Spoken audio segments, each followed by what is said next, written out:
Hello friends, মমিতাস টিউটোরিয়ালে আবারও সকলকে স্বাগত। আজকে আমার আলোচ্য বিষয় দ্বাদশ শ্রেণীর সাহিত্য চর্চার একেবারে প্রথম গদ্য বা প্রথম গল্পটি, মানিক বন্দ্যোপাধ্যায়ের লেখা কে বাঁচায় কে বাঁচে। আলোচ্য গল্পটা খুবই সুন্দর একটা গল্প। তোমরা প্রত্যেকে গল্পটা আগে অন্তত দুবার রিডিং পড়বে এবং তারপর তোমরা ভিডিওটা দেখবে বা শুনবে, তাহলে তোমাদের গল্পটা বুঝতে আর কোথাও অসুবিধা থাকবে না। গল্পটা অনেকটাই বড়, তাই এই একটা ভিডিওর মধ্যে গল্পটা লাইন ধরে ধরে বোঝানো সম্ভব না, বা গল্পটা খুব সহজ, লাইন ধরে বোঝানোরও প্রয়োজন হবে না। আমি এই গল্পের বিষয়বস্তুটা তোমাদের বুঝিয়ে দিচ্ছি, তোমরা এই ভিডিওটা দেখো বা শোনো এবং তারপরে আমি পরের ভিডিওতে তোমাদের জন্য এই কে বাঁচায় কে বাঁচে থেকে অনেক প্রশ্ন নির্বাচন করে দেব। সেইগুলো তোমরা তৈরি করে নেবে, বই থেকে পড়বে বা খাতায় লিখে রাখবে, যার যেটা ইচ্ছা করবে। এবারে শুরু করছি মানিক বন্দ্যোপাধ্যায়ের লেখা কে বাঁচায় কে বাঁচে গল্পের বিষয় সংক্ষেপ। এই গল্পটাতে মূল চরিত্র আছে দুটি। একজন হচ্ছেন মৃত্যুঞ্জয় আর একজন হচ্ছেন তার বন্ধু নিখিল। এই দুজনকে আমরা গল্পে প্রত্যক্ষভাবে পেয়েছি। এছাড়াও পরোক্ষভাবে আরও কিছু চরিত্র এসেছে, যেমন মৃত্যুঞ্জয়ের স্ত্রী পরোক্ষভাবে এসেছেন, তবে প্রত্যক্ষভাবে আমরা দুটো চরিত্র পাচ্ছি, মৃত্যুঞ্জয় এবং নিখিল। মৃত্যুঞ্জয় কখনো অনাহারে মৃত্যু দেখেননি, একদিন দেখল। কোন দিন? তিনি একদিন হেঁটে হেঁটে অফিসে যাচ্ছিলেন। অফিসে যেতে তার হাঁটার দরকার পড়ে না, পড়লে অনেক আগেই ব্যাপারটি সে দেখতে পেত। এতদিন শুনেছে, পড়েছেও, কিন্তু দেখা হয়নি যে অনাহারে মৃত্যু ব্যাপারটা কী। আর তারপরেই ঘটল বিপর্যয়। সুস্থ মৃত্যুঞ্জয় অসুস্থ হয়ে গেল। মনে আঘাত পেলে মৃত্যুঞ্জয়ের শরীরে কিন্তু তার প্রতিক্রিয়া হয়। মানসিক বেদনাবোধের সঙ্গে চলতে থাকে শারীরিক কষ্টবোধ। এ কারণে মৃত্যুঞ্জয় রীতিমতো কাবু হয়ে পড়ে। নিজের কুঠুরিতে সামান্য বসে সে পাশের কলঘরে চলে যায়। দরজা বন্ধ করে বমি করে সব খাবার উগড়ে দেয়। ফিরে এসে জল খেয়ে খালি গ্লাসটা রেখে সে শূন্য দৃষ্টিতে ফ্যালফ্যাল করে দেওয়ালের দিকে তাকিয়ে থাকে। পাশের ঘর থেকে নিখিল তার খবর নিতে আসে। নিখিল রোগা, তীক্ষ্ণ বুদ্ধিসম্পন্ন, কিন্তু আলসে প্রকৃতির। দুজনে সমপদস্থ হলেও বাড়তি দায়িত্বের কারণে মৃত্যুঞ্জয় 50 টাকা বেশি বেতন পায়। নিখিল সংসারের প্রতি তেমন উদাসীন নয়, তবে অবসর জীবনটা সে বই পড়ে আর নিজস্ব একটা চিন্তার জগৎ গড়ে তুলে কাটিয়ে দিতে চায়। মৃত্যুঞ্জয়কে অন্যান্য সবার মতো সেও পছন্দ করে, হয়তো মৃদু অবজ্ঞার সঙ্গে একটু ভালোবাসে। তবে এই ভালোবাসা সৎ, সরল, নিরীহ, শান্ত, দরদি বলে নয়, বরং মানব সভ্যতার সবচেয়ে প্রাচীন ও সবচেয়ে পচা ঐতিহ্য আদর্শবাদের কল্পনা তাপস বলে। আসলে মৃত্যুঞ্জয় এমন একটি ভাবপ্রবণ আদর্শ নিয়ে চলে, যেখানে একটু খোঁচা দিলেই তার মনে পুঞ্জ পুঞ্জ অন্ধকার বেরিয়ে তাকে অবজ্ঞেয় করে দিত। আর এখানেই নিখিল তার কাছে কাবু হয়ে যায়। ভাবে মৃত্যুঞ্জয় হলে মন্দ ছিল না। মৃত্যুঞ্জয়কে দেখে নিখিল অনুমান করে বড় কোনো সমস্যার সঙ্গে তার সংঘর্ষ হয়েছে।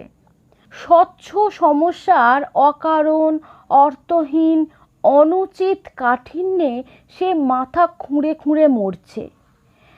কাঁচে আটকানো মৌমাছির মতো অবস্থা হয়েছে তার। নিখিল ব্যাপারটি জানতে চায়। সে জানায় না খেতে পেয়ে মরে যাওয়া মানুষটির কথা, আর গুটি কয়েক প্রশ্ন করে নিখিল বুঝে নেয় যে মৃত্যুঞ্জয় অনাহারে মৃত্যুর মতো এই সাধারণ সহজবোধ্য ব্যাপার সম্বন্ধে ধারণা করতে পারছে না, বরং তার ধারণার ছোট্ট কুঠরিতে একসঙ্গে আরও পাহাড় প্রমাণ মাল মশলা ঢোকানোর চেষ্টা করছে। অনেক প্রশ্নের জবাব সে পাচ্ছে না, অথচ নিখিল কোনো প্রশ্ন করলে জবাবে সে অন্য কথা বলে। মৃত্যুঞ্জয় কেবল ভাবতে থাকে, আমি বেঁচে থাকতে যে লোকটি না খেয়ে মরে গেল, এই অপরাধের প্রায়শ্চিত্ত কী? মৃত্যুঞ্জয়ের মধ্যে আত্মধিক্কার জেগে উঠল, নিজের প্রতি ধিক্কার তৈরি হলো। কদিন পর মাইনের তারিখ। নিখিলকে 3 জায়গায় টাকা পাঠাতে হয়। মানি অর্ডার ফর্ম পূরণ করতে বসে ভাবে এবার 5 টাকা কম সাহায্য পাঠাবে কিনা। এমন সময়ে মৃত্যুঞ্জয় এসে জানায় তাকে একটি কাজ করতে হবে। এই বলে সে একতারা নোট তার সামনে রেখে বলে কোনো রিলিফ ফান্ডে পৌঁছে দিতে হবে। নিখিল গুনে দেখল মৃত্যুঞ্জয় মাইনের সব টাকাই দিতে চাইছে। নিখিল বোঝাতে চাইলেও নিজে কিছু একটি করার অতি আগ্রহে সে বদ্ধপরিকর। এমনকি সে বলে সে একবেলা খাওয়া বন্ধ করেছে, একবেলা ভাত তারা বিলিয়ে দেয়। এক দৃষ্টিতে তাকিয়ে নিখিল অনুভব করে মৃত্যুঞ্জয় ভিতরে ভিতরে পুড়ছে। বাড়ির কথা বললে মৃত্যুঞ্জয় খুব রেগে যায়। নিখিল বন্ধুকে বুঝিয়ে বলার কথা ভাবে, কিন্তু পারে না। শুধু জানায় বেশি খাওয়া অন্যায়, কিন্তু না খেয়ে মরা ঠিক নয়। তবে এটি ঠিক বেঁচে থাকার জন্য যতটুকু দরকার তা জোগাড় করার ক্ষমতা থাকলে অন্যকে না দিয়ে নিজে খাওয়াই ভালো। নীতি ধর্ম সরিয়ে সমাজ ধর্মের দিক দিয়ে বিচার করলে দেখা যায় যে 10 জনকে খুন করার চেয়ে নিজেকে না খাইয়ে মারাটাই সবথেকে বড় পাপ। মৃত্যুঞ্জয়ের সঙ্গে নিখিলের মতভেদ তৈরি হয়। মৃত্যুঞ্জয়ের কাছে ব্যাপারটি পাশবিক স্বার্থপরতা। নিখিল না খেয়ে মরা মানুষদের সেই স্বার্থপর করে তোলার কথা ভাবে। নিখিলকে বদ্ধ পাগল বলে মৃত্যুঞ্জয় উঠে যায়। না খেতে পাওয়া মানুষের কথা ভেবে ভেবে মৃত্যুঞ্জয় দিন দিন কেমন যেন একটা হয়ে যাচ্ছে। অফিসে ঠিকমতো যায় না, কাজে ভুল করে, এক সময় বেরিয়েও যায়। এদিকে তাকে বাড়িতেও পাওয়া যায় না, ফুটপাথে ঘুরে বেড়ায়, নিরন্ন মানুষের সঙ্গে কথা বলে, তাদের সবার কথাই এক, এমনকি ভাষা ও বলার ভঙ্গি পর্যন্ত এক। সবাই নিশাচ্ছন্ন মানুষের মতো ঝিমোনো সুরে একই ভাগ্য ও দুঃখের কাহিনী শোনায়, কিন্তু কারো কোনো নালিশ নেই, প্রতিবাদও নেই, কোনো প্রশ্নও নেই। অবস্থাটা সবাই মেনে নিয়েছে। মৃত্যুঞ্জয়ের বাড়ির অবস্থা শোচনীয়। স্ত্রী বিছানায়, সবাইকে দিয়ে স্বামীর খোঁজ নেয়, কেউ পায় না।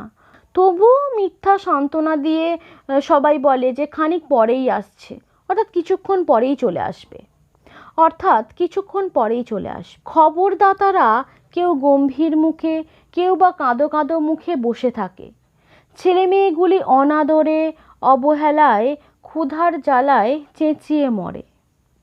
নিখিল এসে খোঁজখবর নেয়, টুনুর মাকে সকাতর সুস্থ হওয়ার অনুরোধ জানায়, কিন্তু ফল হয় না।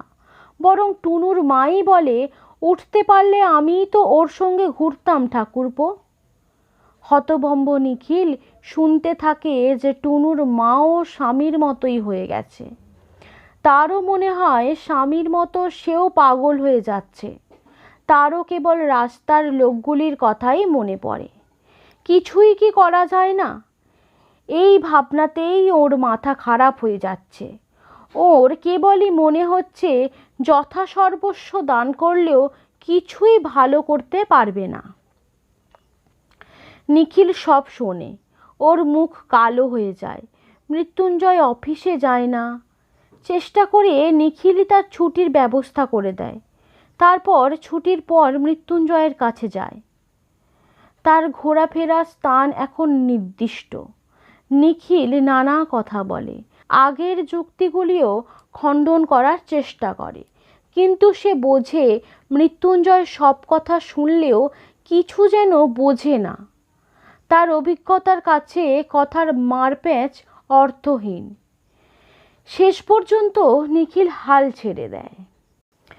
অবশেষে মৃত্যুঞ্জয়ও নিরন্ন মানুষের একজন হয়ে ওঠে।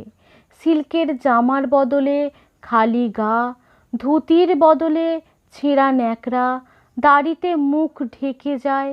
একটি ছোট মগ নিয়ে অন্য সবার সঙ্গে কাড়াকাড়ি করে খিচুড়ি খায়। সবার সঙ্গে বলে, গাঁ থেকে এই চি খেতে পাইনে বাবা, আমাকে খেতে দাও। এই হলো মানিক বন্দ্যোপাধ্যায়ের লেখা কে বাঁচায় কে বাঁচে গল্পের মূল বিষয়টা। এই গল্পের মধ্যে দিয়ে লেখক মানিক বন্দ্যোপাধ্যায় বা গল্পকার মানিক বন্দ্যোপাধ্যায় বলতে চেয়েছেন যে চিরাচরিত মধ্যবিত্ত সমাজ মানসিকতার অনিবার্য পরিণতির কথা, অনিবার্য পরিণতির গল্প শোনাতে চেয়েছেন তিনি আমাদের। মধ্যবিত্তরা দরদি হবে, আবেগমথিত হয়ে আত্মবিনাশী হবে, এইটি গল্পের মূল সত্য। তবে অন্তর্নিহিত সত্য অন্য বলেই মনে হয়। জীবন দর্শনের উপযোগী ব্যক্তিত্ব এখানে বৈজ্ঞানিক স্বভাবে প্রতিভাত। অভ্যস্ত মধ্যবিত্ত জীবনযাপনের মধ্যে সর্বহারা নিঃস্ব ভিক্ষুকদের কোনোভাবেই বড় করা যাবে না। তাদের আবেগপিষ্ট দলিত মথিত মানবতাকে, মনুষ্যত্ব বোধকেও শ্রেষ্ঠ করা যাবে না। লেখক সেটিই দেখিয়েছেন এখানে। একই সঙ্গে এটিও স্পষ্ট হয়ে গেছে, সর্বহারা মানুষের যথার্থ পরিবর্তন বা পরিশীলন তখনই সম্ভব যদি বুর্জোয়া খোলসটিকে অবলীলায় নির্মোহ মানসিকতায় সম্পূর্ণ পরিত্যাগ করে দেওয়া যায়। যদি শোষিত, নিপীড়িত, নিষ্পেষিত শ্রেণীর সঙ্গে সমান স্বভাবে আসা যায়। অন্যথায় সমাজ কল্যাণ তথা সর্বহারার কল্যাণ সম্ভব নয়। মেকি, মানবতা, দরদ চিরকালই নিষ্ফল। মানবতা বোধ সেখানে সর্ববিধ্বংসী মানব রাক্ষসের সম্মুখীন। আশা করছি আজকে এই গল্পটা তোমরা বুঝতে পেরেছো। যদি তোমাদের ভালো লেগে থাকে তাহলে তোমরা লাইক করবে। যারা চ্যানেলটা এখনও সাবস্ক্রাইব করোনি তারা অবশ্যই সাবস্ক্রাইব করে নেবে। মৌমিতাস টিউটোরিয়ালের সঙ্গে থাকবে, নতুন কিছু শিখতে থাকবে, নতুন কিছু জানতে থাকবে।